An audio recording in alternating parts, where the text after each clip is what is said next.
भूतिया झूला। एक छोटे से गांव के बाहर एक पुराना बरगद का पेड़ था। उस पेड़ की सबसे मोटी डाल पर लोहे की एक पुरानी झूले की सीट लटकी हुई थी। गांव के लोग उसे भूतिया झूला कहते थे। कहा जाता था कि कई साल पहले उस झूले पर बैठी एक लड़की अचानक गायब हो गई थी। उसके बाद से रात के समय उस झूले को अपने आप हिलते हुए देखा जाता था। झूले के पास एक लकड़ी का बोर्ड लगा था। सूरज ढलने के बाद झूले पर बैठना मना है। गांव के बच्चे उस जगह से दिन में भी दूर रहते थे। लेकिन रोहन को इन बातों पर बिल्कुल विश्वास नहीं था। एक शाम रोहन अपने दोस्त अमन के साथ गांव के बाहर से गुजर रहा था। तभी उसकी नजर उस पुराने झूले पर पड़ी।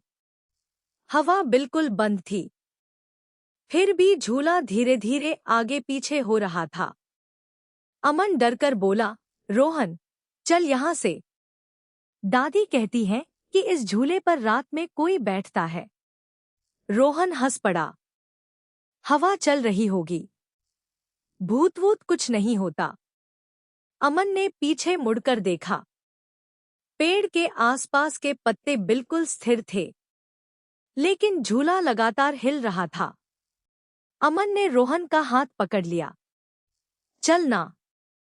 रोहन बोला, तू जा, मैं अभी 5 मिनट में आता हूँ। अमन डरते हुए गांव की तरफ भाग गया। रोहन अकेला झूले के पास पहुंच गया।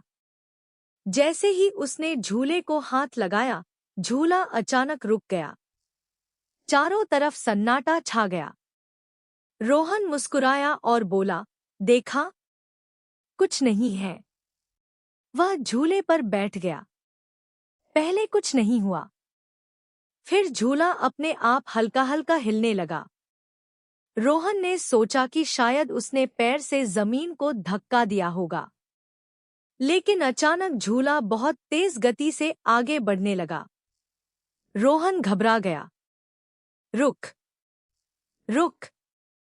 उसने झूले की रस्सी पकड़कर नीचे उतरने की कोशिश की, लेकिन झूला और तेज होने लगा। तभी उसे अपने कान के पास किसी लड़की की धीमी आवाज सुनाई दी, इतने साल बाद कोई फिर बैठा है। रोहन का चेहरा डर से सफेद पड़ गया।